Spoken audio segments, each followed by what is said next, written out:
Good evening, everybody, and welcome to the very first recording of Wilbur Talks FPL, where we're going to talk a lot about FPL and probably a bit about just Premier League football in general. So, as I said, this is the very first episode. We're probably going to have it every week, giving you a bit of an update, maybe not on maybe an international break week, but hopefully give you all guys hopefully a bit of a dive into the game weeks, and obviously this show today will be a bit of a preview. So hopefully it helps you guys. Any comments, any questions you have, we can always raise them during the podcast. So please feel free, so close, to leave your comments either on the YouTube video, on Twitter, Twitch. All the links will be linked to the podcast and to YouTube. I'm pretty sure I just heard the subscription come through, which is not great, but we'll keep going. So the format of our podcast is really going to be hopefully three regulars with myself. You can call me Wilbur or Will, and we also have Charlie and Sam. So I'm going to introduce our guests. So we'll go to Charlie first. Welcome, Charlie. I hope you're very well. Welcome to the first episode. You must be special if you turn up on the first episode. Can you tell us, just introduce yourself a bit and basically like team you support, your background to FPL, how long you've been playing, and just go with the flow, and welcome.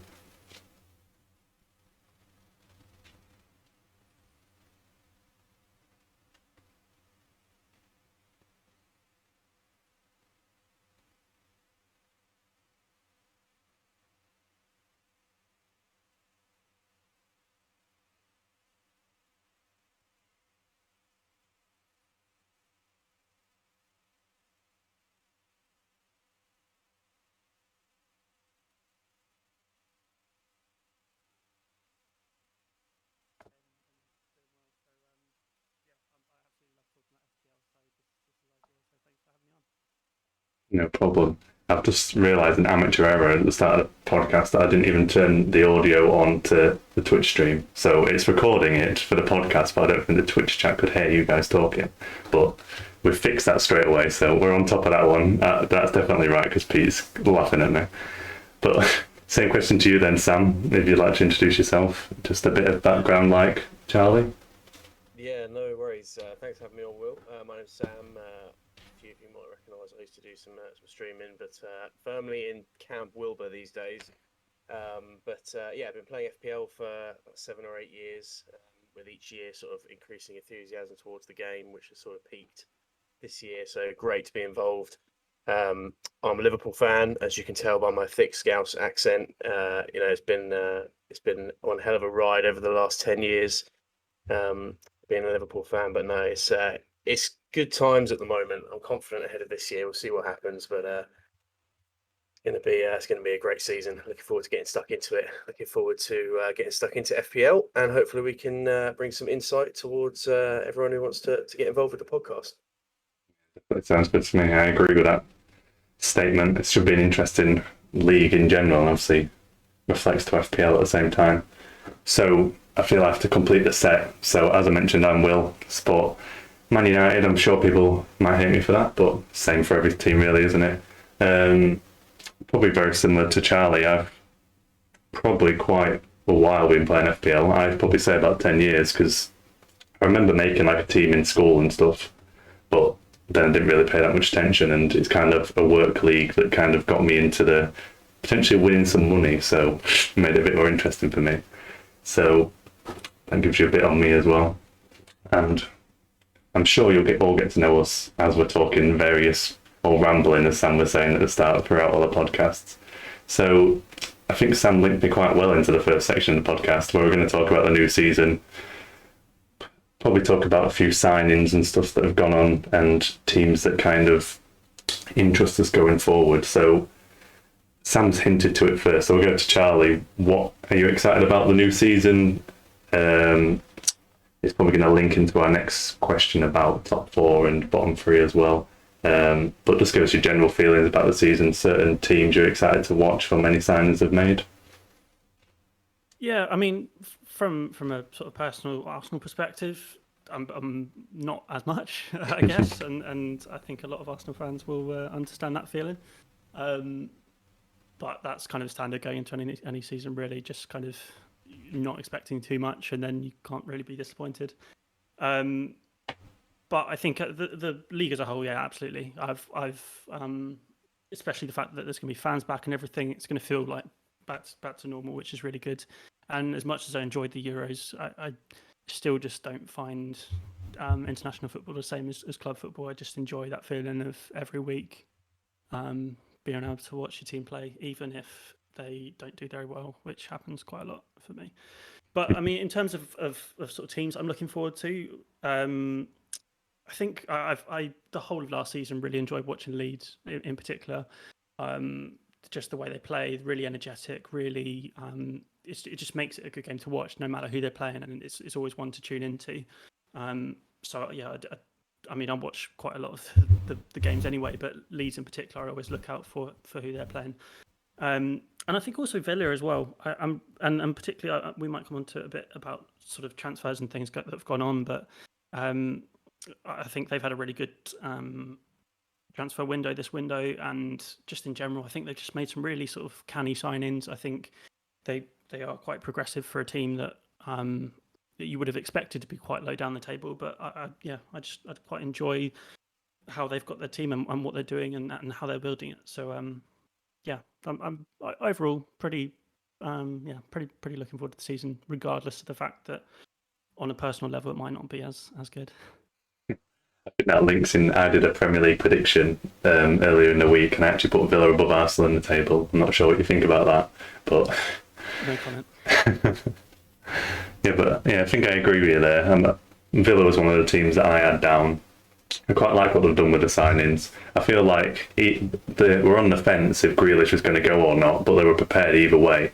So it really would have enhanced the team with the signings they made. But then they had like a Danny Ings lined up, or a few other signings there to replace Grealish as well. I think. Go on. Sorry, go ahead. When you go, Charlie, you're fine.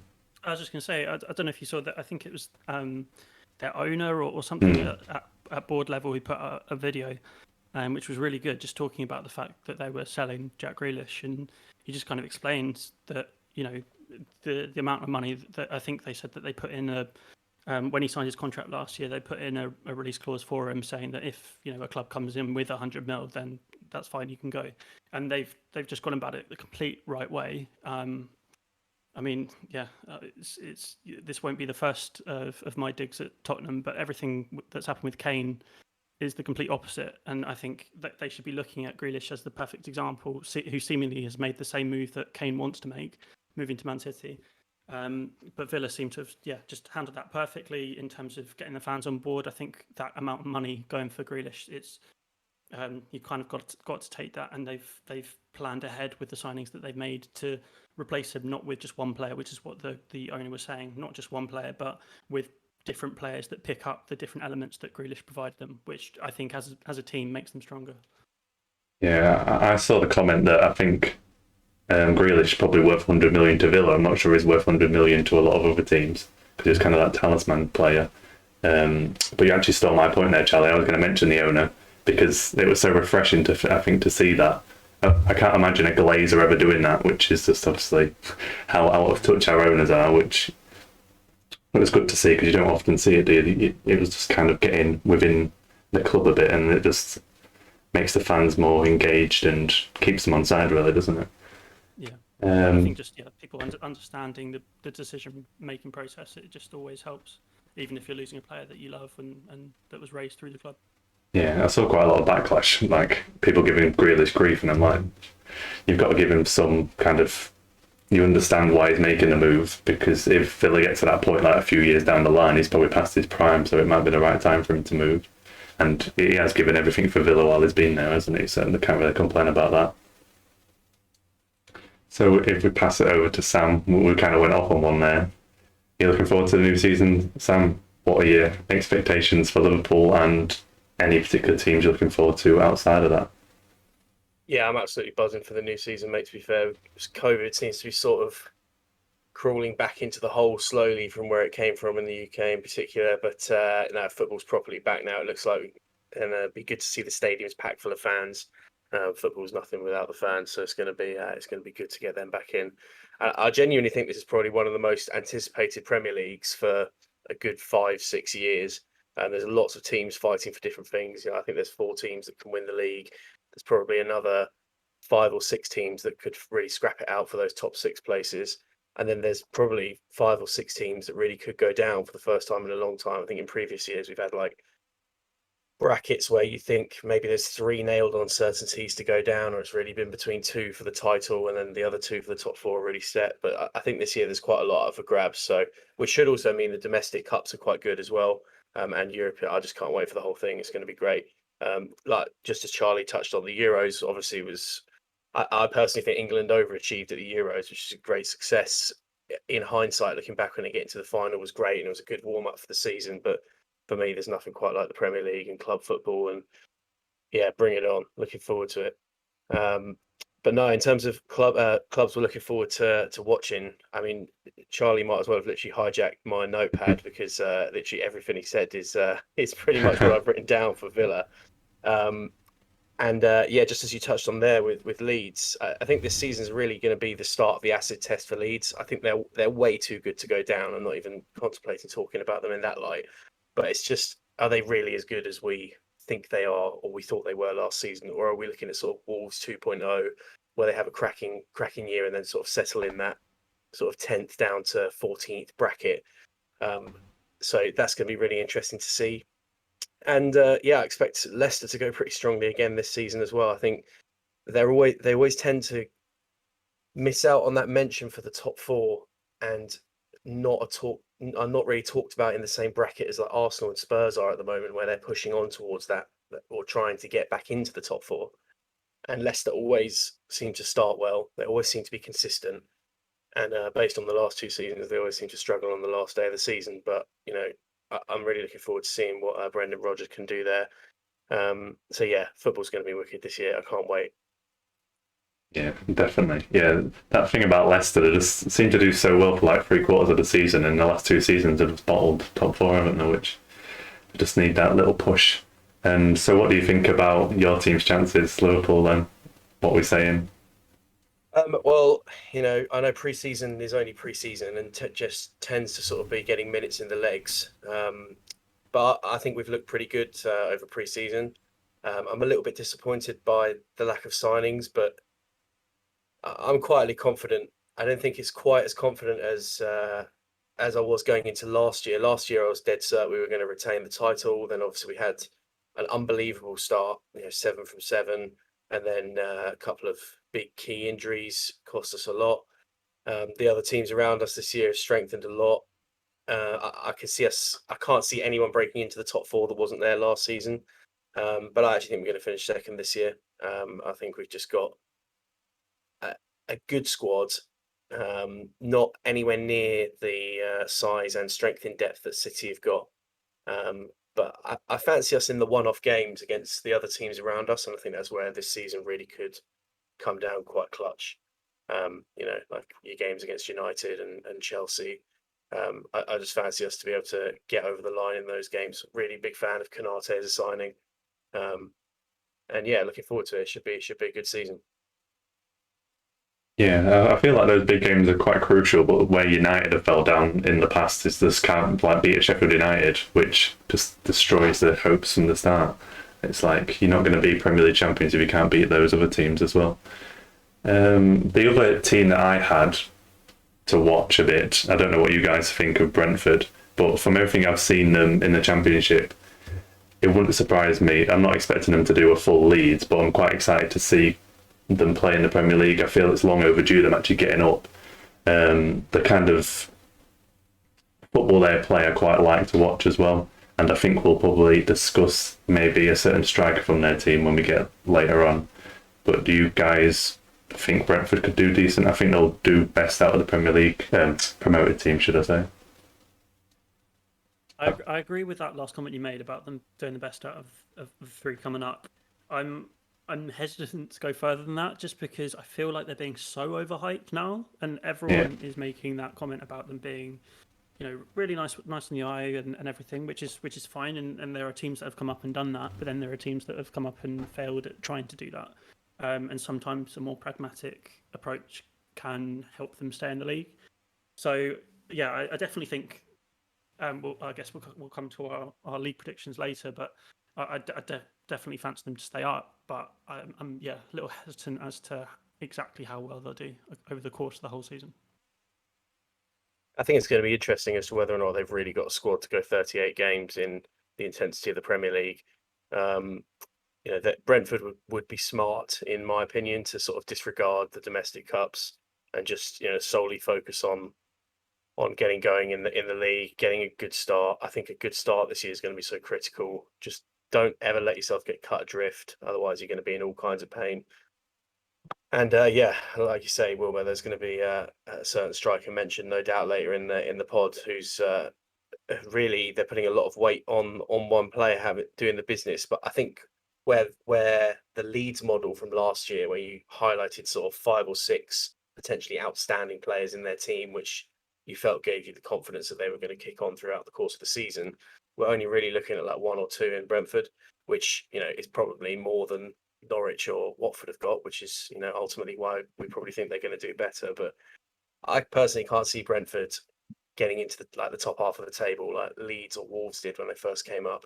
But I definitely think they'll do the best of the 3 promoted teams. Yeah, when I made that comment, I think I was aiming for like kind of an upish part of the bottom half of the table, probably like a 13th, 14th. I'm saying they'll be a bit clear, but obviously not going to set the world alight as much as Leeds did last time.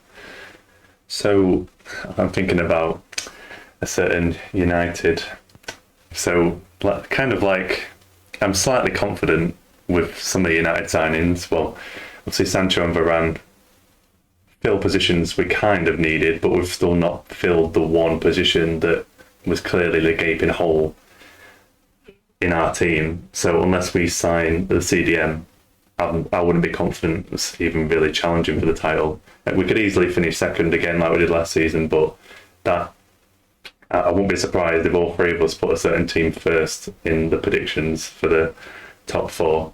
I like the 2 signings we've made, but there's still that one missing. So if we're talking about signings, would you both say Villa have had the best transfer window, and what do you think about Man United signings to date? So I'll start with Charlie again. I think Villa have certainly made the most. I guess you'd call it the most sort of key signings to their team, like relevant, related to their team. I think they've strengthened where they need to. They've made the right signings for the team that they are. I think in terms of big names, obviously, that's Manu all over that.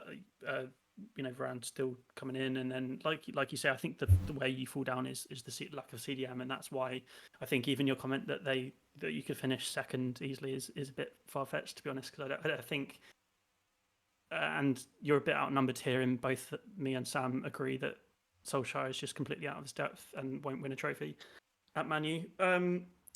So yeah, I do like the Sancho and Varane signings. Obviously, they're top class players. But yeah, I think there's not really any argument that Villa has to be the club that's done the best business so far, at least. Yeah, I don't think you can really disagree with that. I think the money they got for Grealish as well makes it so good a window as well. What would you say about that as well, Sam? I mean, Sancho, there's absolutely no denying he's a quality player. I was a little bit disappointed he didn't get more game time for England in the summer, and maybe almost including Bruno, but certainly until last season where Bruno really picked up and kicked on. You looked at Man United when you lined up against them, and there really wasn't anyone that you thought we're in trouble here. Like, he's going to give us a real like handful. Couple of like good players, Rashford, probably in that bracket, but no one that you thought, man, we're going to have a hard time. I think Sancho falls into that category, so I really do think he's a quality addition. Varane looks on paper to be a great signing. Be interested to see how he settles into the Premier League. But yeah, ultimately, I think you're way short in midfield, unfortunately, of being in contention to challenge for the league. But having said that, I don't think anyone is really bolstered enough in midfield with options other than City to be able to challenge for the league. Regretful that Liverpool lost Wijnaldum in the summer. Chelsea have got Kante and Jorginho in a nice little partnership in midfield, and Kovacic and a few other options. But I still don't really know if Chelsea are a funny one. I still don't know if they're quite there yet in terms of being able to challenge for the league over the course of 38 games. No doubt they've improved massively. And if Chelsea do pick up Lukaku and shift on Tammy Abraham for the fee that's being knocked around for him, there's contention to say that Chelsea have had a great transfer window as well. I think Villa have definitely done smart business. There's a shout to be said for Leicester as well. I think they've had a good window. They signed Daka, Sumare from Lille, but Ryan Bertrand coming in on a free. That's smart business as well. Villa have had a good window. Man United signings, very good, but I still think you're short in midfield. For me, Leicester, and the other side that have had a good window to date are actually Spurs, I think, signing Romero from Atlanta. Spurs have needed a centre-back for God knows how long, really. And then Brian Gil coming in as well. Moving on Lamella, who was sort of a bit part player. If and it is a massive if Spurs can keep hold of Kane, it will be a good window for them if he does end up going, which I'm of the opinion that he will before the window goes. Then it will have been a tough window for them. So yeah, I don't disagree with our midfield point. That is the key bit that we need to improve on. I feel we're going to move on to the table predictions with the top four and the bottom three, but I feel like the second, third, and fourth, we're probably going to have the same three teams, but probably in different orders, because I feel like if one of them has a bad run, then they'll just slip down and be trying to get to fourth and won't keep up in the title race. But we'll move on to that top four part. So I think, should we go round everyone, or should we just go from fourth? I feel we'll go from fourth. So in your top four prediction, Charlie, who would you have in fourth? I have your very own Man United in fourth place. I'd hate to say it. I was expecting that. Who do you have in fourth, Sam? Yeah, I also have United. The top four is so tricky in my opinion from second to fourth. Yeah, it really could be that any of those three finish in any of those three places. But yeah, I have gone for United just because I think they're short in midfield, really. Yeah, so when I did my prediction, it was obviously before, I'm assuming Lukaku was going to sign for Chelsea, so I had Chelsea in fourth. But I'm inclined to boost them up a few, maybe even to second with that Lukaku signing. But I'm going to stick to it because I don't think Lukaku will get you a certain amount of points, but I'm still not convinced by his mobility, especially away from home. I can see at home, if they're pressurising the defence, throwing loads of crosses in there, how he's going to be a benefit, and he'll probably get 20 goals still, but he's not going to make them into competing with City, I don't think. I still think they're missing a bit something. I'm not sure if it's just there's something missing in that Chelsea side. I feel like they need one more signing to make them up there with City. Well, I'll go with this question then. So where do you both have Chelsea? Do you have Chelsea both in third? Yeah, I do. Yeah, me too. And this is the tough one, really, just whether Liverpool or Chelsea are going to finish second or third. It was interesting you said about Lukaku just being able to get them a couple more points. I mean, ultimately they finished fourth last year, I believe, by a goal difference, or by a point or something like that. So if you can get them a couple more points, that's automatically one place gained based on last season. And I think Liverpool and Chelsea were both hindered last year quite considerably by injuries. Otherwise, they probably would have pushed United further and longer into the season. But yeah, I've got Chelsea third. And Tuchel, obviously, we've got to talk about a bit as well. And the fact that he's obviously come in and done a really good job, particularly with defensively. They've massively improved. So I think that's kind of what sets them clear of United. And I'm the same with Sam. Like I kind of have a toss up between Liverpool and Chelsea for second and third. But I think just the fact that, well, we'll come on to it. I'm sure we've all got the same 1 and 2 then. But I think the fact that I think Liverpool's quality just edges out Chelsea at the moment. But I do think Chelsea are on the upward trend, and they could quite easily eclipse them this season if they keep following that route. Chelsea are a funny one because when you look at it, Chelsea reigning champions of Europe, they did incredibly well to win the Champions League, taking nothing away from them. Winning Champions Leagues is special. it's just, I don't know what it is about Chelsea. There's just something that I just don't have the conviction that they're going to turn up and just slaughter a team on a day when they're coming up against a team at the bottom of the league. Or they're going to, they've got a couple of players that are just going to absolutely put someone to the sword and run riot. Maybe this is the year that Havertz kicks on. If he does, he could be the man to do that. Mason Mount was outstanding last year. Can he keep it up again for this season? And there's no doubt that if Chelsea can keep up the form they had towards the tail end of last season and get that sort of big game mentality they had for the final against City into some of the big games of the league this season, then they've got a really, really good chance of pushing right on towards the end of the season. There's just something about Chelsea that I just can't quite believe that they've got it in them to go for 38 games for the title. And I think Liverpool have, but I don't think they will. And I think that's why I just sort of ended up in the order we've got. Yeah, and there's something about Chelsea that I was alluding to as well. Like, until we see that consistency, I don't know. Well, it's kind of a rash statement to say, but I think it's easier to win the Champions League than to win the Premier League, because that consistency over 38 games is a lot hard to actually get. Well, I'm sure City fans will say different, but that's different. But yeah, it's going to be very interesting. So, assuming from the conversations, we've all got City first and Liverpool second then. Yeah, I mean, there's not much more you can say about City, really. I think just the sheer squad depth is ridiculous. Not just the squad depth, but the quality in squad depth is just what sets them clear of anyone in the whole league, really. I think on paper, sort of, if you were just looking at first 11s, I would push Liverpool closer to them. But when you're looking, and like we're saying, we're talking about a 38-game season. So across that whole time, you're going to need your players, particularly when you get in towards the end of the season, later stages of Europe, which I'm sure both teams will be hoping to be in. You're going to need that squad, and Liverpool, in my opinion, just don't have that. Obviously, they brought in Jota, and that's made a bit of a difference. But City just have basically a full second 11 that could go out and win the majority of the games in the league. Maybe not against the bigger sides, but yeah, just the quality in that team is just ridiculous, that they can just chop and change as needed based on rotation or upcoming games. So yeah, there's no debate about it really for me. I pretty much agree. I think the big problem for the rest of the Premier League is if City do pick up Kane, that is going to be a long process to overhaul that setup they'll have there if Kane joins.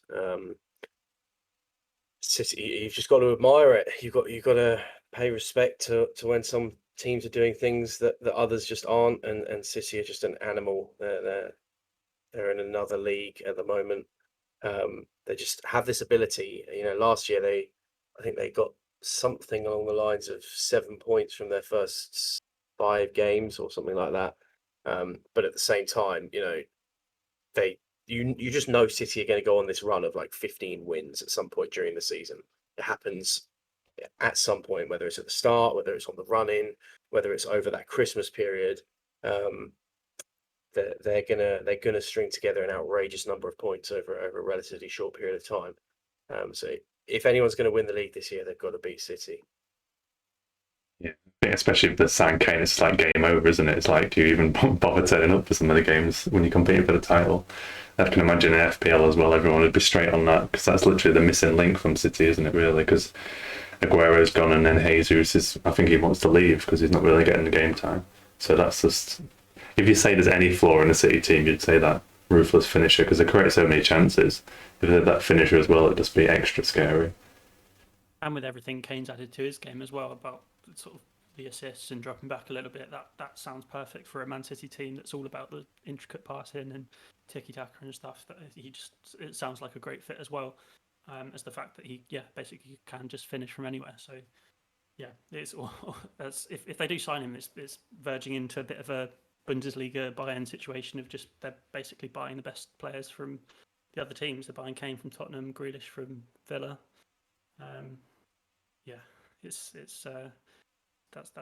That's it really. If they do buy Kane, that's the end of the might as well call the season now. Yeah, game over, isn't it? Yeah, I'd argue City's second 11 would be up there, in Champions League contention. I'm not saying they'd potentially get it, but they'll be there or thereabouts. Probably in this mix between second and fourth, but scary to even think that, really. Can't imagine United youngsters getting anywhere. They'll probably get relegated. But that's the squad depth that they've got. Right, so we've done top four, so we'll go bottom three then. We'll mix it up, and Sam, you can start. So go on, hit us with your bottom three, and we'll discuss that from there.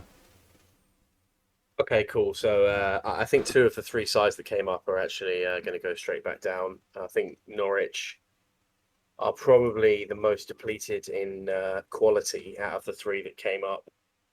And they just have a tendency to sort of yo-yo, sort of like that West Brom feel of, they're almost too good for the Championship and not close to being good enough for the Premier League. So I feel like Norwich are going to be one to go back down. I've also got Watford in there to go back down. It'd be interesting to see how Watford do, particularly towards the middle to latter stages of the season. I know they had a decent defensive record in the Championship, but the quality of attacks they're going to be coming up against in the Premier League, on a different level really to what they would have faced in the Championship. But I think Watford are just going to fall a little bit short as well. And then I was really just flipping a coin between two teams that I think are not in a good place going into this season. And I just went for Southampton to finish in the bottom three as well. I think losing Danny Ings is irreplaceable. I know they've just signed Armstrong from Blackburn, but I have a feeling and a saying that when you replace Premier League proven quality with Championship proven quality, you'll retract to the quality that you signed. So if I think if they do pick up Armstrong, which I don't know if that's been officially confirmed yet, but if it has, then signing a Championship striker to play and expect him to score the goals to keep you up, might be a bit too much. And I think there's rumours about Ward-Prowse maybe moving on as well. Certainly, if Ward-Prowse goes, I think Southampton join the other two, going back down to the Championship. But the other one who almost made the chopping block was Palace. I think Palace have sort of been trending this way for a little while.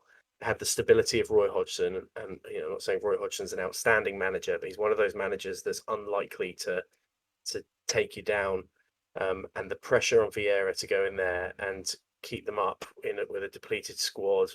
If Zaha gets injured for any strength of time, Eze's out for a long period of time. I think there's going to be a lot of pressure very quickly down at Palace if results start going against them.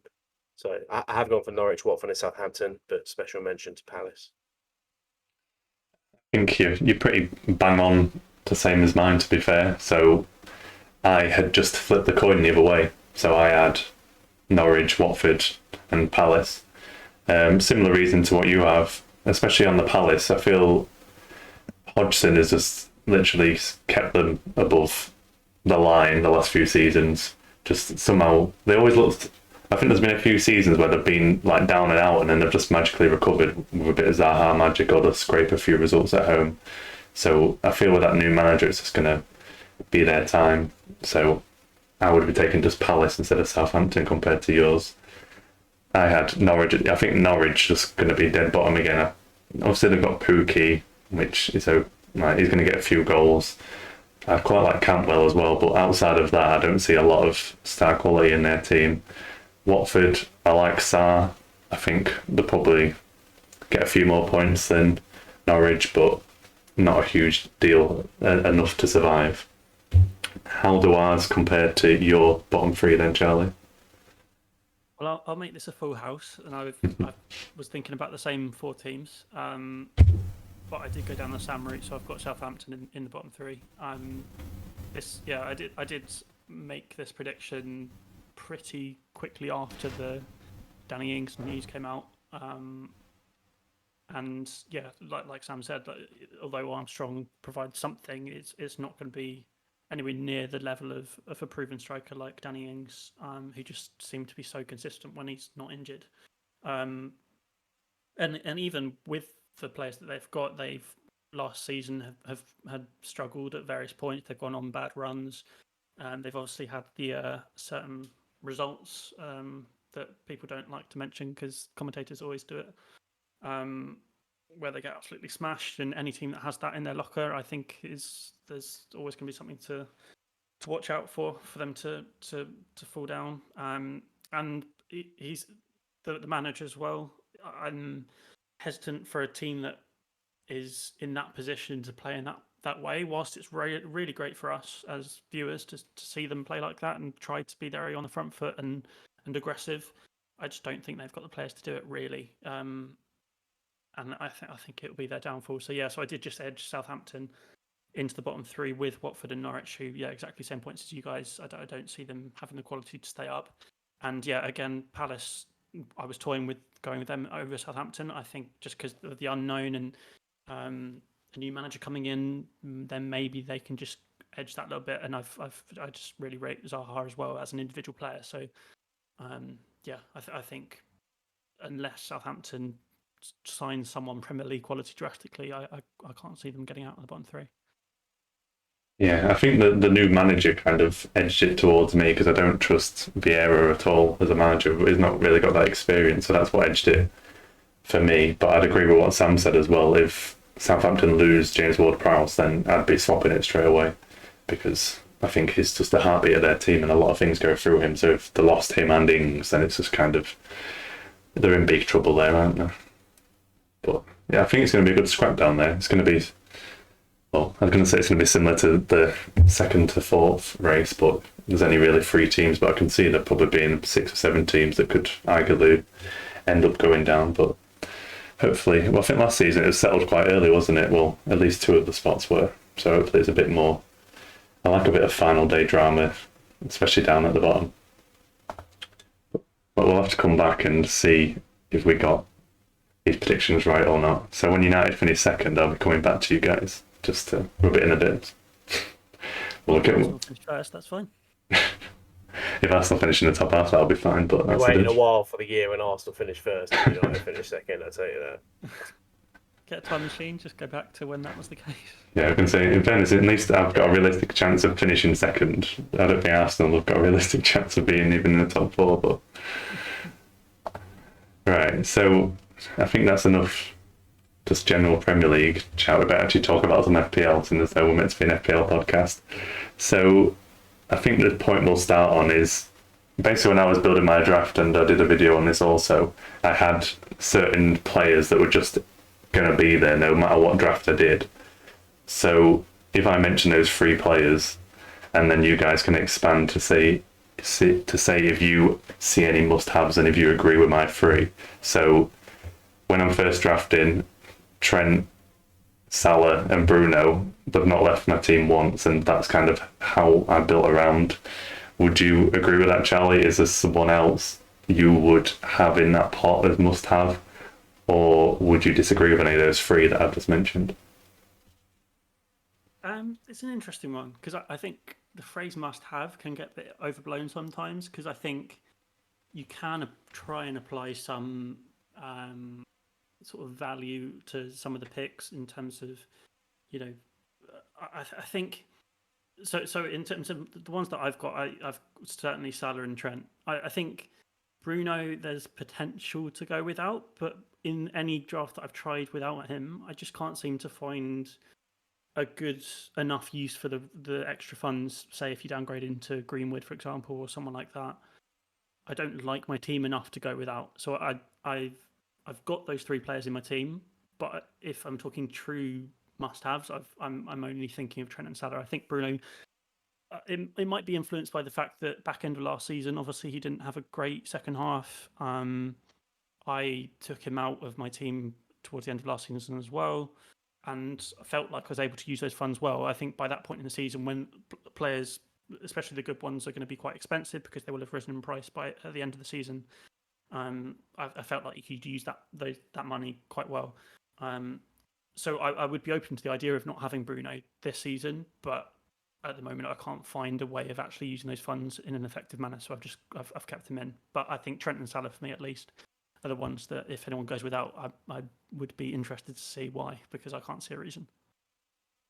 Yeah, I think I agree with your point about Bruno at the end of the last season, but I would say the amount of games he played last season, just you could see it. I think even from like January, Christmas time, you could see he was just struggling. He didn't particularly play many minutes in the Euros, so I'm hoping we're going to see a fresher Bruno at the start of the season, and especially probably the first 5 or 6 fixtures look pretty favourable, and the United front line isn't really going to have everyone there.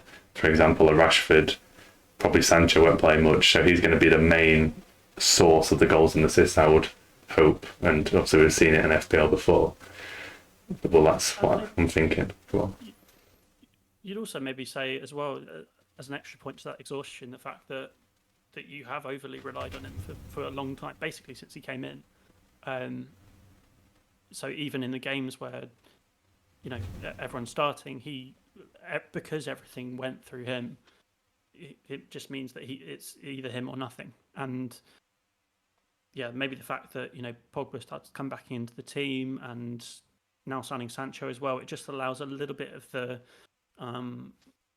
pressure to be taken off him, which should free him up a bit. So yeah, no doubt he's a great pick for the season.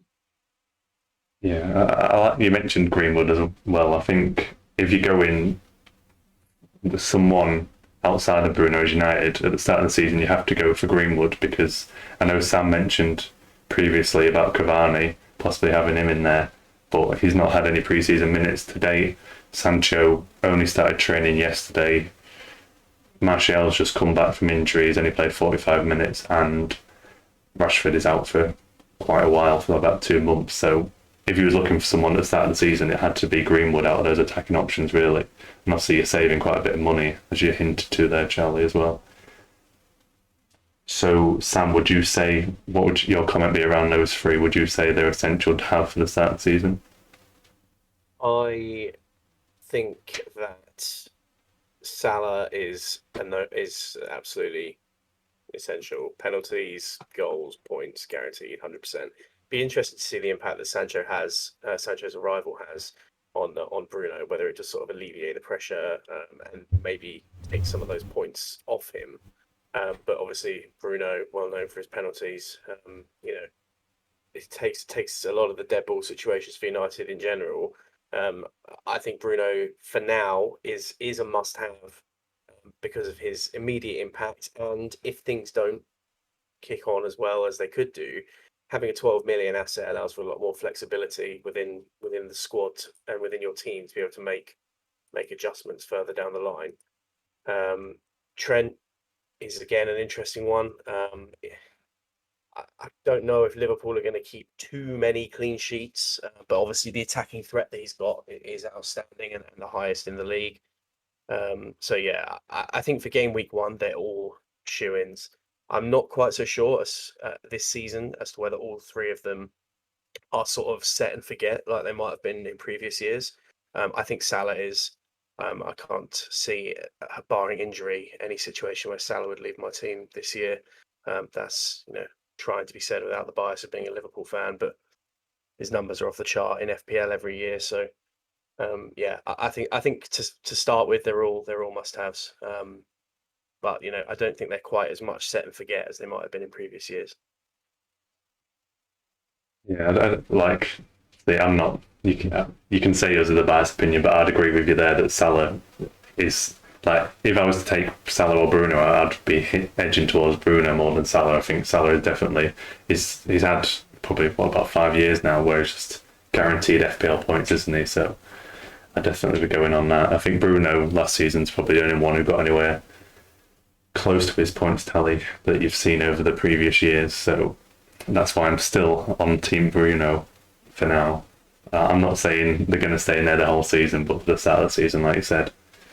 So outside of those three, is there any player that, well, even a few players that haven't really left a draft throughout the time? Like, I know a lot of people have been changing the team for a few weeks, depending on some injury news or anything coming. Has there been like a few standout players that have just, you haven't ever thought of leaving your team? We'll go straight back to you, Sam. Yeah, there's a couple, to be fair. I think Luke Shaw hasn't left any draft that I've done so far. I think he's great value if he offers the same attacking threat that he had at the end of last season and throughout the Euros. He's certainly in form. He's going to be high on confidence, and you know, I know there's a little bit of a doubt injury, but I certainly think particularly Ole Gunnar Solskjaer definitely rates him significantly higher than Telles. I think if he is fit, which it looks like he's going to be, then he'll be or he's been in all my drafts so far. Michail Antonio for West Ham, he's been in all of them so far. I've tinkered around with lots of different striker combinations. I think there's a lot of teams with favourable starts to the season. West Ham, one of them, and Antonio is certainly going to be in my team that goes into game week 1. Who he's with might change between now and then. I'm pretty happy with the setup I've got, but I think you asked us. I don't know if I'm jumping the gun here a bit. I apologise, but when you asked us for 3 game week 1 must-haves, I specifically chose 3 people, not including Trent, Fernandes, and Salah, because assuming most people had them.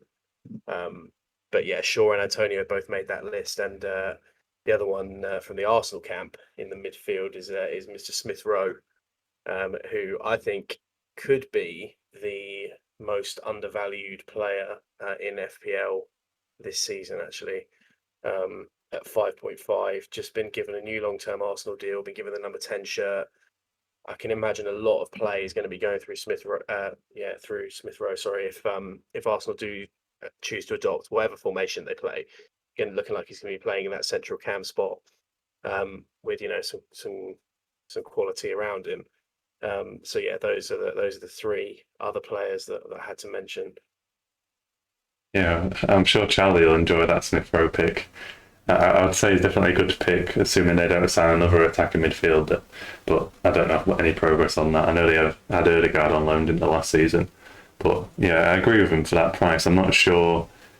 I think he's like a wait and see for me, because I think especially game week 2 and 3 are very difficult. But if you're using him as a cheap option that is not going to play every game, is definitely a viable option.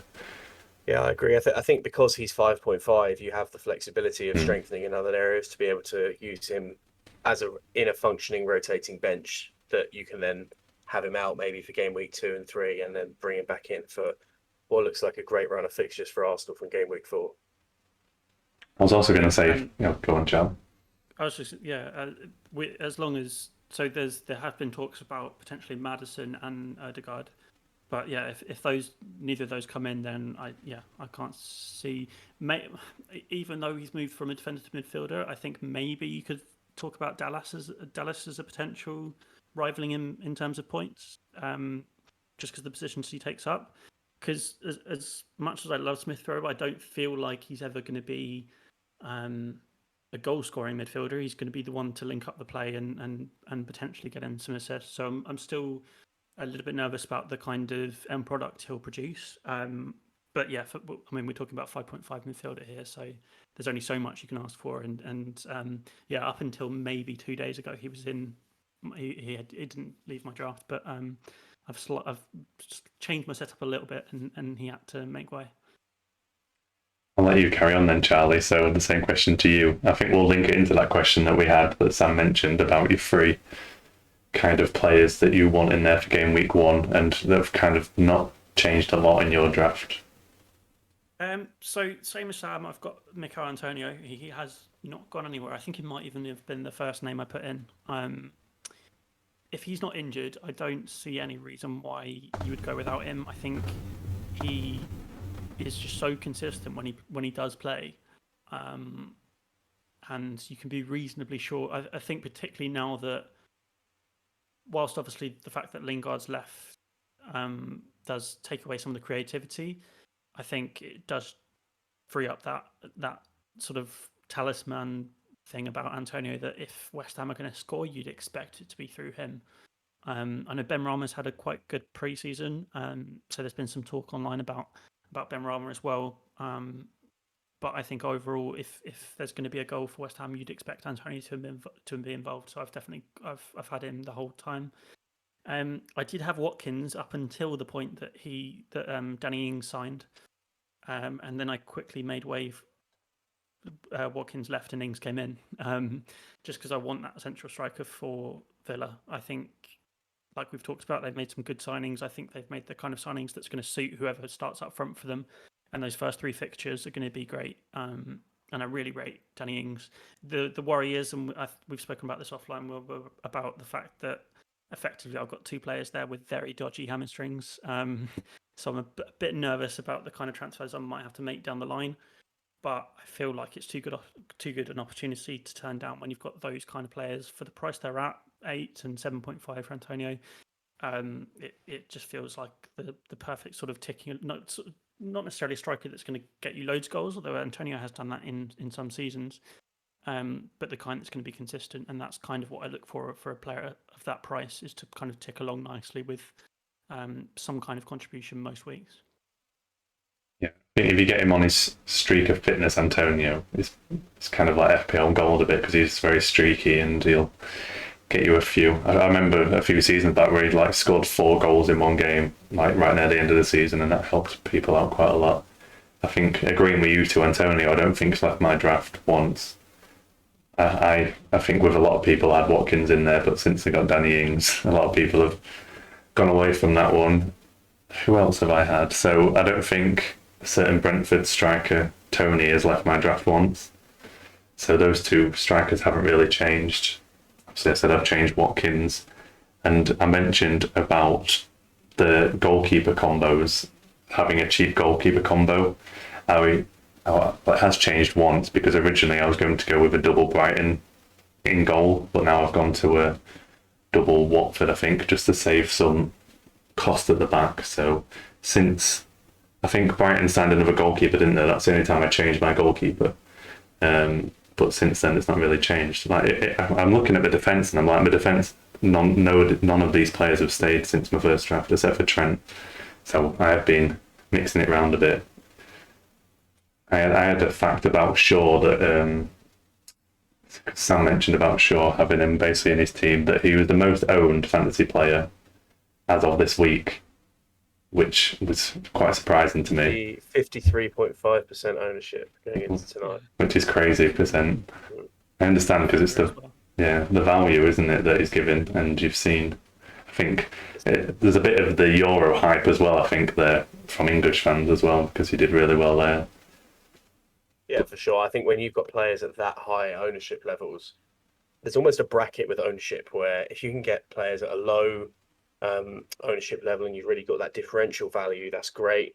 There comes a point where players are at such high ownership levels, if you don't have them, then you're almost compromised if they have a good game week. So I feel like Shaw is at the moment in a bracket that is, almost must have, because of the potential value, and he's got such high ownership that if he does pick up a hatful of points for a clean sheet and an assist, or maybe even a goal, then you're going to be really falling short on points if you don't have him. So it's trying to find that balance, really. That's very similar to like a Bruno or something, isn't it? Because if Bruno scores and people have got him captained, then you just drop $1 million in rank straight away just from one goal, because everyone's got him. Yeah. While we're talking about left backs, I'm going to have to mention this one because it's to do with your team as well, Sam. So Robertson picked up an injury, and there's been a lot of talk about a backup left back. You can try to pronounce his name better than me. But your backup left back at Liverpool at 4 million, there's been a lot of talk about him playing the first few games, and I've seen a lot of drafts people have changed to get him in there. I don't know if you guys have seen the hype around him, because I know he got an assist in the friendly the other day as well. Yeah, I have seen the hype around him, and I actually have moved. He's likely to be in the team that goes into Friday for me. Kostas Tsimikas, really deprived of minutes last year, and would be deprived of minutes again this year if Robertson was fit. He's a little bit unlucky with injuries last year. Came into the club last year, I think it's about £10 million paid for him. And he was actually my favourite player under 10% ownership that you picked up on us to bring in. 24 hours ago, he sat at 2.9% ownership, and he's jumped to 8.9% ownership just before we started recording today. So to get that percentage increase is quite incredible. Do I think he's going to be a viable option when Robertson returns? No, but at a 4.0 defender, you're probably going to have a £4 million defender at some point during the season to almost like the rotter at the bottom of your bench. Very difficult to have a whole squad with 3 subs that you can continually rotate in and out on a game-to-game basis And typically, year on year, most people tend to have a 4.0 million defender there to give them that versatility going forward. So, if Tsimikas doesn't play, it's not the end of the world. Going to have someone on the bench who can come in. I think at the moment Ben White sat on the bench, ready to come in for their game week 4 fixtures. So if he doesn't play and Milner starts at left back, which I don't think will happen, I think Tsimikas will start at left back against Norwich, and likely going into the Burnley game as well, assuming that nothing crazy happens in the Norwich game. Yeah, I'm not sitting here saying for a minute he's going to get as many points per game as Robertson gets, but if he can jump on the back of a Liverpool clean sheet, could be amazing value at 4 million. The one drawback I was thinking about was if Jota starts playing regularly, which may not happen. He may, Klopp may just carry on with the usual front three. But if you've got Tsimikas, you've got Trent, you've got Salah, that then blocks off the Jota move. That's an extra 2 transfers potentially to bring in Jota if you want to go down that route. Obviously, Jota's not necessarily a guarantee by any means, but he does have really good statistics for the minutes that he plays. He obviously just doesn't get the regular starts that maybe you'd want to put him in your side. So that's the only thing I've been thinking about as to whether or not I want Tsimikas in my team, about blocking off my route to Jota. But actually, the thing I was more disappointed about was I was for quite a while trialing out a bit of a Trent and Robbo double up. I know that's a bit, for the amount of money you're paying for that is a lot. So it's maybe a good thing that that option's kind of been taken away from me. But I just kind of liked the idea of having them both back. I think there has been some statistics showing that the sort of beginning stages of the season, the clean sheets aren't as good for all teams really. But that being said, you've got probably the best 2 attacking fullbacks in the league, maybe Shaw as well. But yeah, I was kind of looking forward to the potential of going down that route. But that option got taken away, which, like I say, maybe it's actually a better thing for me. I think it's a really valid point about Jota and having that block in there. I personally think Firmino starts in the 9 on the first game of the season. He's in good nick. Played majority of the preseason friendly yesterday, scored twice. Jota's had a good preseason as well. But I just think if you try to fit all of them in, the balance is a little bit compromised, particularly in that midfield where we're really going to have Fabinho and one. It feels a little bit short of the kind of fluid gameplay that Klopp likes to try and play. I can definitely see a midfield 3 in there for the game week 1. Wouldn't surprise me if Oxlade-Chamberlain actually got picked against Norwich. He's had an outstanding preseason, and could be a really sort of wild card differential if anyone fancies a punt in game week 1. Not that I'd recommend it. But yeah, I think Tsimikas at 4.0, my other midfield option, because you've dropped. I had Jota up until today when Tsimikas came in. And I think the other midfield options that downgrading to Tsimikas and upgrading the midfielder to replace Jota allow you to have gives you the flexibility that if you're not going to make a transfer in the first game week, for example, or the second game week, or you're going to get to a stage within 3 game weeks where you've got those 2 transfers in the bank, that you can just quickly make the double change and bring in Jota and take out Tsimikas if you wanted to. So it's a really valid point about Jota being the block, but I think if you're planning ahead, you can get around it quite well. Yeah, I think I was kind of in the same ballpark because I was really considering having Jota in there as the 3rd Liverpool one, but then I think literally the cross where he got his assist, the left back, and it was to Firmino, wasn't it? Kind of like just confirmed it. I'm like, Firmino could start in front of Jota, and then the left back's got hopefully some chance for attacking returns. Obviously not as much as Robertson, but we'll see there. And also, Charlie, I was going for that double up on the fullbacks as well, so you're not the only one. Don't worry about that with Robertson and Trent. So that would have been, like you said, I think you get a lot more budget now. You downgrade. You think you're comparing that defender like a 7 million defender as if they're a midfielder, aren't you? Kind of sometimes. So you kind of think you can have that value there, but it gives you a lot more flexibility when they have downgraded from Robertson. So Sam has mentioned he's under 10% ownership. Who was yours going to be, Charlie, if you was recommended a differential under 10% at this time? So I've got a few. One's a bit of a cheat because he's injured. So that's kind of why I think that is playing a big part as to why he's under it. But KDB is at 6.4%, which I know he's really expensive. So that, as I say, that's going to be the reason why, because you're not going to put someone that's injured into your team when he's not going to play. But it's just interesting to see that, because I don't think I've ever seen KDB be so low, even for mid-game, mid-season when he does get injured. But I'm still within the same team, because I think all the Man City players really are quite low owned at the moment. Maybe just because of the fixtures, maybe because of the rotation. There's always a rotation problem. Like we've said, they've got the best probably squad in the league, so there's always the threat of rotation.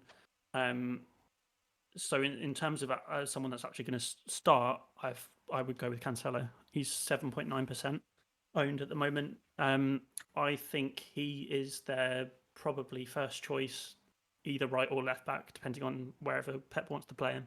I think he rates him over Walker on the right. I think he rates him over Zinchenko on the left. And I think the fact that he is able to play on both sides just only helps him. It doesn't make him a backup to whoever's playing on those sides. He can play, I think, better than either of them on either side. So I think for that reason, and just I think maybe it's a bit of bias of I had him for a lot of last season, and he just brought in so many points because they got clean sheets, and he often played a lot in terms of going forward and getting assists and a couple of goals as well. So I think he would be my one. I did also look at Mahrez as well, who's at 6.8%, and should be starting because of the kind of injuries. But yeah, Cancelo would be my one for the sort of course of the season, because I would expect him to get consistent starts, whereas Mahrez obviously will get rotated. Yeah, I'll jump in quick on one more that's been, I think it's overlooked. Harvey Barnes at 9.8% for Leicester. Definite value there at 7.0. He was the one that came into my team ahead of Smith Rowe. I'm counting the funds. The Robertson out funds upgraded Smith Rowe to Barnes. So I'm with you there. Yeah, I think there's some doubt about Barnes, wasn't there, with his injury, but he's been playing in pre-season, so a lot of people picking him up. So Charlie stole one of mine, which was Cancelo, because I've seen that Walker's not been in pre-season as well, so Cancelo's pretty much guaranteed to play the first few games. There shouldn't be a lot of rotation there. So I'm considering him, but I think he might be a bit too expensive a defender, but it depends where I'm going after changing from Robertson, if I'm going to put the funds into other positions or keep it in the defence. And then the other thing is their fixtures aren't great, but they are Man City. So it's like, does that actually matter?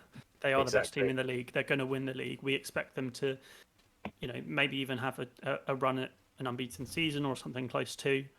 So, they could still just win anyway. But a lot of people, I think, are being put off by the fixtures, but I don't think you necessarily need to be. No, yeah, and I think with Cancelo, you're not just getting him for the clean sheet, are you, really? Because otherwise you just go with Diaz, because you know the attacking potential he's got. So even if they're playing away at Spurs, you could easily see him getting a return, like, even if it's just hitting one from the edge of the box, which he seems to do the odd time. But yeah, I'd agree with that. The City ones are being quite overlooked. When you started mentioning KDB and Mahrez, I had a quick look at Ferran Torres as well, because he was playing quite well at the end of last season, and I think there's quite a few. I know KDB's out, Foden's out, so it's getting to the point where they've got quite a lot of injuries, or like they've got Grealish who's just bedding in, that he could get a few minutes as well, because I've seen a lot of people go for Mahrez, and I think Torres has kind of been missed off there, because he can also play at a false nine role, so he could be the furthest one forward. I've actually just thought that one on the spot. That wasn't my other one. I also had, who I mentioned earlier in the pod, of Greenwood. I think he's about 7%. As I mentioned, he's probably, outside of Bruno, especially for like the first 5 or 6 weeks, he's going to get the most minutes, in my opinion, of all the attackers. And I think he's arguably the best finisher in the club. You could argue with Cavani, but he's, especially compared to Rashford or Martial, you back him in front of goal. And I'm seriously considering putting him in there. Right, so after that, I think we're going to question you guys in a different kind of way with a bit of a quiz. So how this is going to work is I'm going to test your knowledge. Well, there's 3 rounds. The first round is going to be based on the club you support. So you're basically going to have a Liverpool against Arsenal, and then we're going to go from there. So I'm going to be questioning you. So it's based on players in the last FPL season who scored at least 100 points. So the first round, I'm going to ask you to name players from your team that scored 100 points or more in the season. So I'm going to give you, well, I'm going to give one of you the chance to go first this round, and then the second round, the other person can go first, because I'm going to time you. You're going to have 2 minutes each to name them, but I'm wary the person who's second is going to have an advantage because I've got more time to think about it. So would either of you like to go first to volunteer? I don't mind. I'm happy to. I shamelessly feel pretty confident about this one. Yeah, I think I've stitched Charlie up a bit with this one, because I feel like Charlie hasn't got many to get, for sure. No, but I'm giving you a clue. I'm going to give you the number. Okay. So you've both got the same amount of players. You've both got 6 who scored 100 or more points. So What, overall? They were the same, or did you just take some out from Liverpool? no, both teams only had 100. 6 players who scored 100 points or more. Arsenal had That's a 6 win. players. That is an absolute win. Which I was very surprised by. 5 of them on 101, I guess. Well, I think especially, well, I was going to hint something about Liverpool there, but I'm not going to hint it until afterwards. So I'm going to give you 2 minutes, Charlie, to try and name these 6. So if I give you 2 minutes from now, can you name the 6? Saka is going to be 1. Are you saying yes, or do I just go? I'll say yes. 2 minutes. Okay, so Saka. Aubameyang. Yes. Pepe. Yes.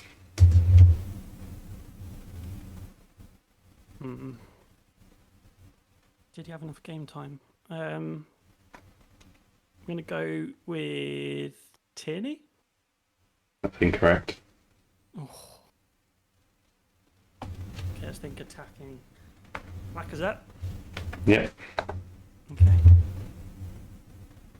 How many am I on? You've got 4 out of 6. 4 out of 6. There's not many of them left that I'd actually think. Yeah, and you've got a minute left.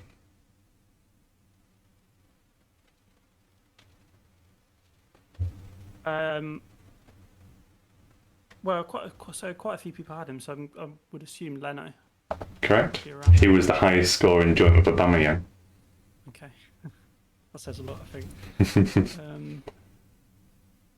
So one more. Struggling to think who would actually be able to get any points. Smith Rowe, maybe? I don't think he played. No, that's not right.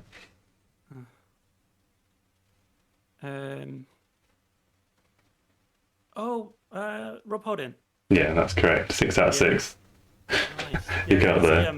I had him for a bit in my team just because and something which is really good for people to, if they're watching games, you can see, because we hold the ball so much and just pass around our centre back so much, he got quite a lot of bonus points just because we had no real threat, so we just ended up passing between the centre backs a lot, and he got a lot of bonus points from it. So yeah.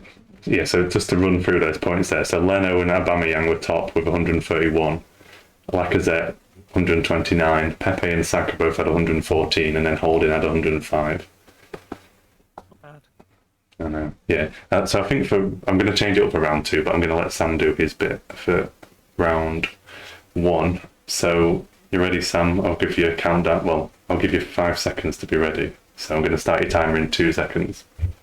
Right, you can go now. I'm either going to sound like a fool for saying this, but I don't think I'm going to need much more than 30 seconds here. I think Come on, Connor. The front 3, Salah, Mane and Firmino, are all in there. That's all correct, yes. Trent is in there. Yeah. Robertson is in there. Yeah. And then it's just a flick between 2, which is between Jota and Alisson. But I don't think Jota had enough game time with injury, so I'm going to go Alisson. Yeah, that's 6 out of 6. Straight away. Yeah, that was easy, that one. Yeah, because I thought when we was going through them, I should have done it a different way. So round 2, we're going to do it differently. So if you get an answer wrong, we cut your score off. So don't. So if you get into a situation where Sam is, where it's Alisson or Jota, if he said Jota, he would have only got 5 points. So as I'd argue Charlie had the harder task there, I'm going to give you a choice of 2 teams. I know, but Charlie went first, didn't he? I can't do that really, because it's going to give you a bit of a head start. That's right. He can pick the team he wants. It's fine. Confidence. Yes. Yeah, cool. So both of these teams have 8 players who scored 100 or more. So your choice is between Chelsea or Leicester. 8 players. I guess I'll have to go from the last season, right? Yeah, from last season, yeah. I guess I'll go with Chelsea. Okay. Okay, so I'm going to let Sam go first with Leicester. So let me get you to a nice round number. So 5 seconds, I'll start your timer. 2 minutes. So if you get one wrong, you stop your points there. We get 8 possible guesses. Yeah, you've got 8 guesses. Okay, fine. So well, let me get to the round minute. So starting now. Okay. Kasper Schmeichel, Correct. Jamie Vardy, Correct. Harvey Barnes, Correct.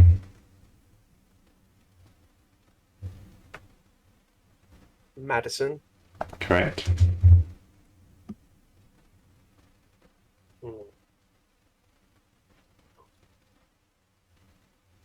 Tielemans. Correct. What's that? 5. Yeah, 5. You've got the top 5. That's all I'm saying. All right, brilliant. It starts to get tough. Okay. Ooh, there's a wild card shout at the end, but that's a Hail Mary effort, I think. Yeah, you've had 50 seconds. Johnny Evans. That is correct.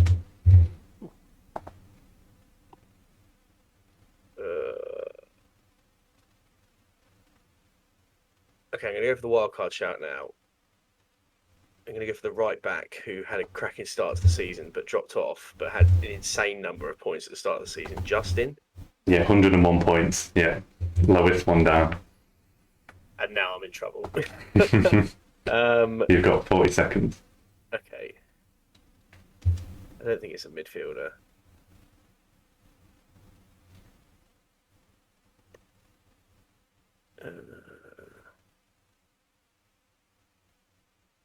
Okay, it's between 2. But I'm going to go Castagne. No, it's Iheanacho. 110 points Iheanacho got. He got more than Evans and Justin. Did he? Okay. So he got 7 points, which is pretty good going, to be fair. Take 7. Yeah. Take 7. When you said Evans so confidently, I was surprised at that one. No, Where did Evans. that come from? Most teams in around the top 4 have, a defender who's I guess, yeah. there most of the season, right? Yeah, I can't remember how long he was fit for. Yeah.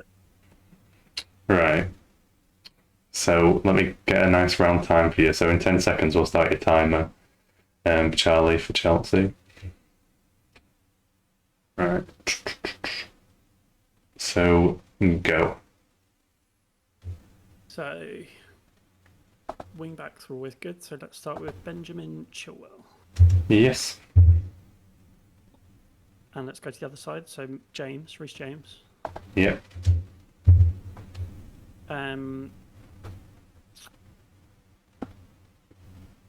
Goalkeeper Mendy. Yep. And then I'm sure just purely on appearance points, Mason Mount must get in because he just basically plays every. Yeah, highest point scorer. No surprise there.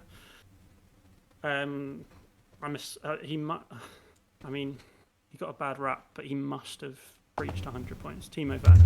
Correct.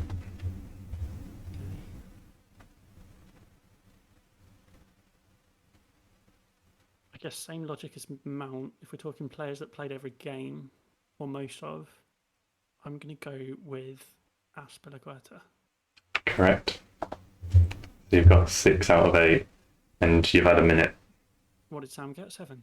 Yeah, you need one more to draw, and if you get all of them, you win. Okay. Pressure's on.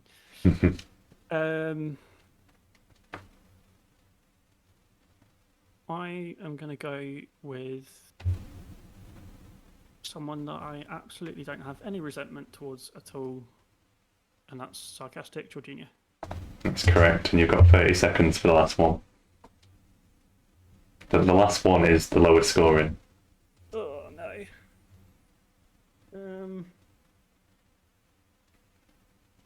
I think. Well, there's one I can think of, but I'm not sure he played well enough to get the 100.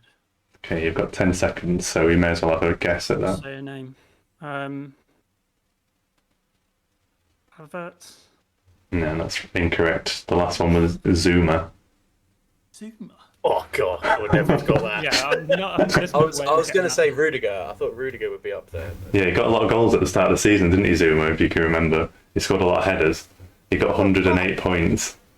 Zuma. Oh man. So just to run down, Mount 147, Mendy 140, Chilwell 139, Werner 128, Jorginho 114, Azpilicueta 113, James 112, and Zuma 108. So yeah, it was a bit hard, that one. Well, I'm tempted. Do we call this a draw, or do you want a decider? Got to get decided, all right? Surely. History only remembers the winners, Wilbur. Right. So you're going to take it in turns now. I'm going to give you the team, and you're going to have to go between each other. I like it. Go on. So who do you think the team with the most players over 100 points is? And this isn't a question, but yeah, it's Man City with 10. So I'm hoping one of you is going to stumble on these 10. So using the logic, I'm going to let Charlie start. So can I just clarify? Is that including signings? So this is players who played for Man City last season. So, for example, Grealish is not included in the list. Fine. Yeah. Okay. Yeah, that's a good point to clarify on that. So there's no, well, if you're taking ages to decide, I'll push it for an answer, but there's no time limit. So, Charlie, if you want to start. Yes, let's go with the player I mentioned earlier, Cancelo. That is correct. Okay, I'm going to go with Gundogan. Yep. Mr. De Bruyne. That's correct. Edison. Yep. Top scoring asset, surprisingly. Wow. Well, Edison was interesting. Yeah, more than Gundogan. I guess that he, out of anyone, he's not going to be rotated, I guess. Yeah. Diaz. Correct. Go for the other centre back, John Stones. Correct. Raheem Sterling. Correct. Oh, my audio just went then. Oh, I said Sterling. Oh, okay, fine. It's a bit interesting now. You've got 3 left, and it's over to Sam. I've got one that I'm pretty confident on, and I've got another one that I'm not quite so confident on, but I feel is there. So I'm going to go with Mahrez. Correct. That's going to be my next one. Right, so you've got 2 left. Would you like me to tell you the points they scored, so you both got the knowledge of that? Where do they rank in the 10?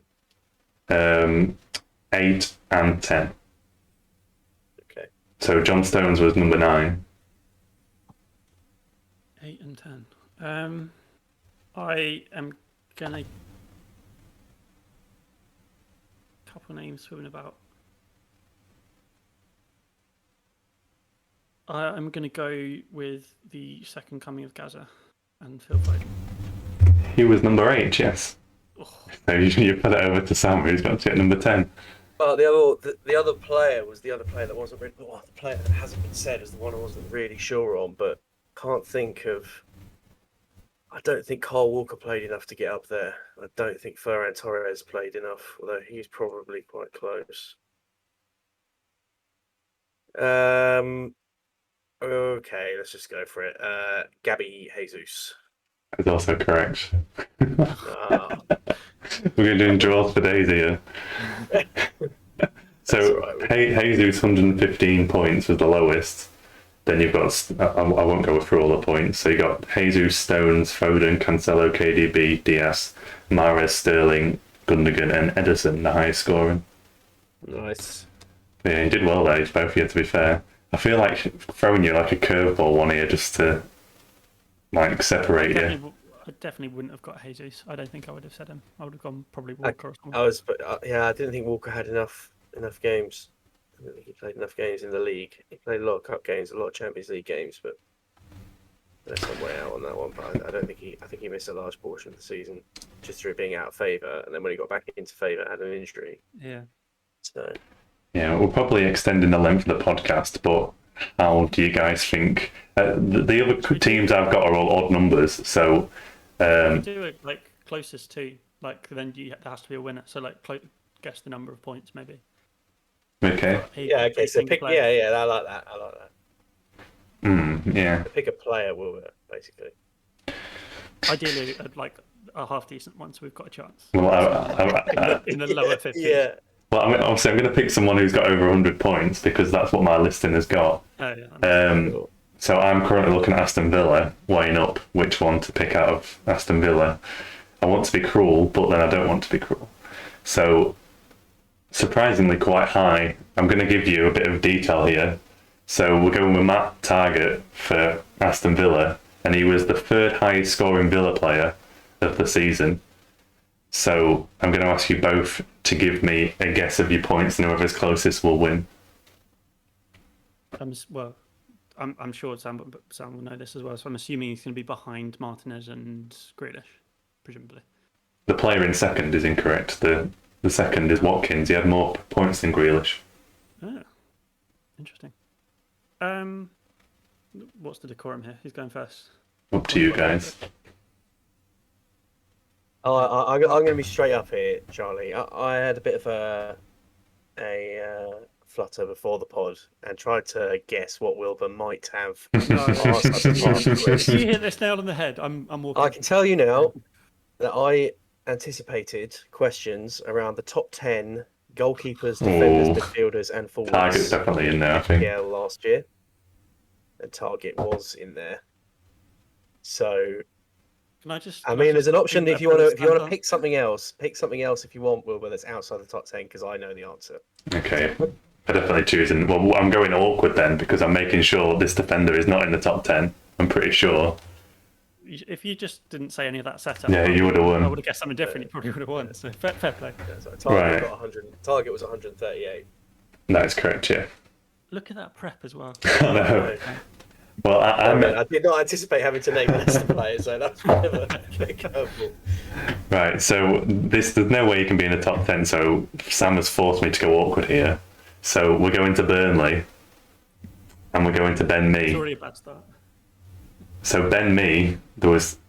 Well, I'm not even gonna say because this will give it away a bit. So Ben Mee, I'm not giving you any more information on that.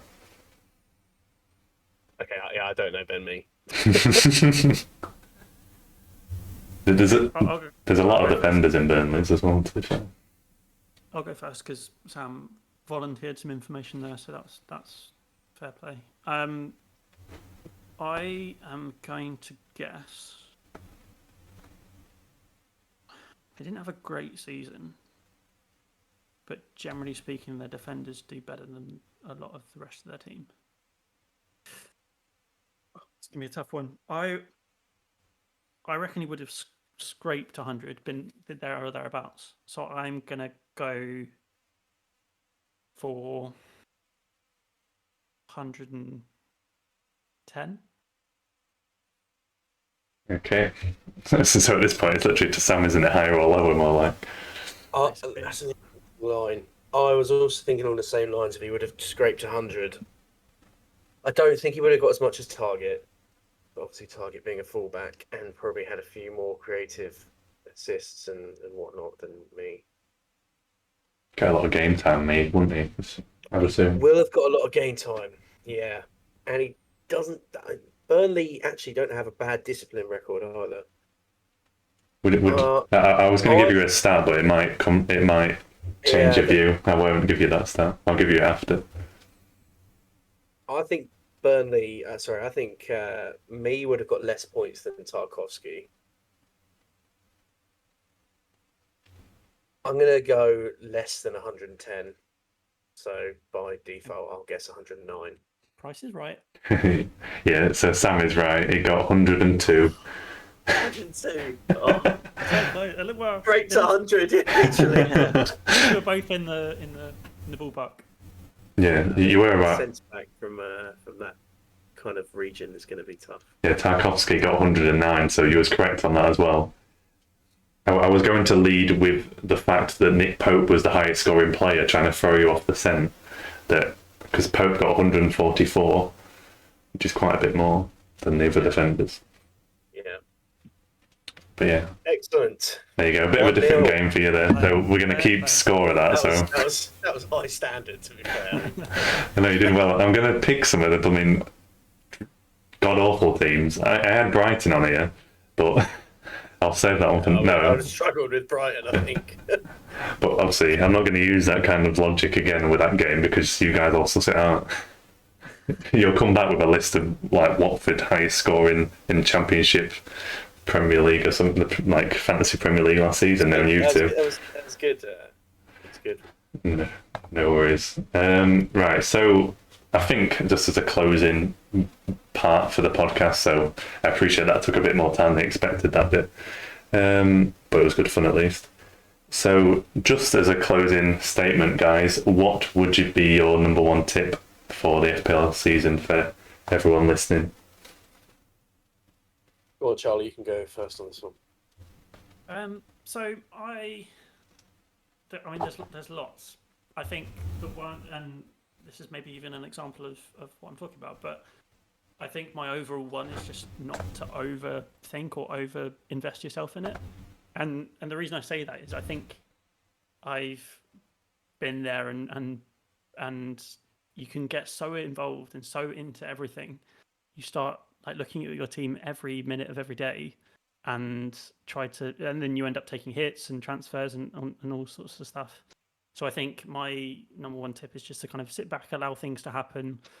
The way that I try and work it now is I'll decide what I think my transfer is going to be at the beginning of the week, try and stay back from everything, still listen to like podcasts and pick up information online, but not make any decisions based on that until the end of the week. And I think it's just a much nicer way of trying to play the game, and rather than being invested in every single decision and trying to take on too much, and it can kind of ruin your whole weekend if your Burnley defender doesn't get a clean sheet, and you've got to think to what extent should that happen.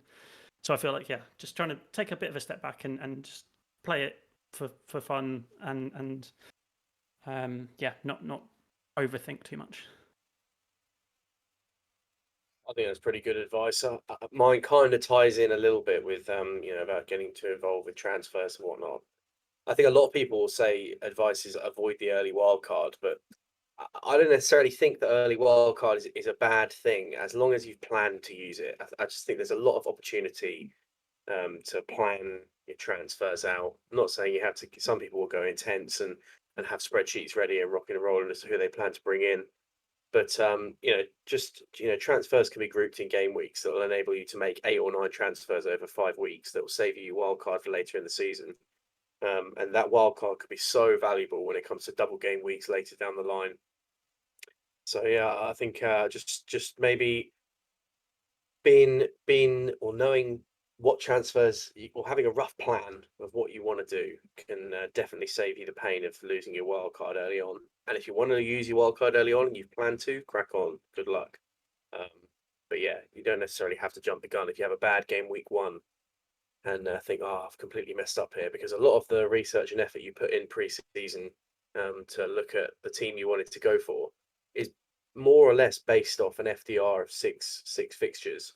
So, there's no, maybe not, maybe there is, maybe everyone breaks their leg and you get super unlucky, but I don't think there's too much value in wild carding unless you've planned to, again, within the first 6 fixtures, because a lot of people have built their teams around the first 6 fixtures. So that's what I would say.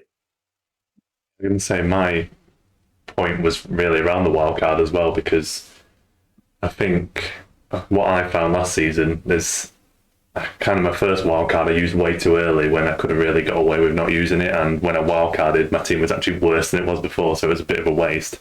And then when it came to probably the last 10-15 games of the season, when I was competing with people in the mini league, they were all wildcarding, and then I was struggling to keep up with them later on in the season. So I think it's just kind of like what Sam said. If you planned it out, fair play, that's fine to use it, but you need to have serious thought before you press that button, especially early on in the season, because you might need it later down in the end of the line. So think about it.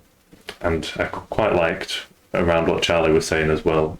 But I think when it comes to making decisions, you've got all these, obviously we're giving you advice, other people are giving you advice, but sometimes it just has to be your own decision. Don't be influenced by what other people are saying all the time. Take their advice on board, but then try and make your own solid decision rather than just like copying someone else's team. Because otherwise you'll just get exactly the same points, and in the mini league you're not going to win, are you? But yeah, I think they're good tips all round from all of us. Would either of you like to add anything to the end of the podcast? Because I think we're through the agenda, unless you've got anything to add. No, all good. Looking forward to getting going. It's pretty soon. It's coming around a lot quicker than I expected. So yeah, just can't wait to get going, really. Yeah, because you're kicking off the season, aren't you, on Friday as well, Charlie? Your team. Yeah, a little apprehensive about that, I'll be honest. Depending on, I think that maybe the fact that I've taken Smith Rowe out will maybe help the fact. So if we lose, I don't lose twice. But yeah, I'm just happy to watch my team play again, to be honest. So yeah. Yeah, sounds good. You got anything else, Sam? No, not really. Just enjoying. Football's back. We've had so long of so much disruption in society and in our lives, not being able to. We were still in quite a fortunate position that the Premier League ran last year and we were able to enjoy football. But we're now really able to enjoy football, being able to get back into grounds. I can't wait to get up to Anfield for some games this season. It's going to be mega. So yeah, bring it on. Yeah, I definitely agree with that. I've already booked my tickets for Old Trafford, so I'll be straight back there. So that'll be good fun. And I think I'm quite looking forward to. I don't know what you guys think about this. Some of the fixtures all being on at 3:00 instead of all being on TV. I just like the Saturday 3:00 games, and instead of having to people be watching every single game on TV, it's just getting back to a bit more normality, and I quite like that. Yeah. Just like the drama of it as well, just like goals flying in. Yeah, it's a much better experience going through that than having to sort of drag out through the whole weekend. Yeah, I agree with that. So I think we are done for the very first edition. Thank you, Sam and Charlie, for joining in. It's been good fun, and I think moving forward we'll be doing kind of like weekly ones where we'll be more looking at our teams and how we've done in the previous weeks. This is more like a preview episode, so hopefully it's been helpful for everyone, and we will see you again on the next episode next week. Have a good evening.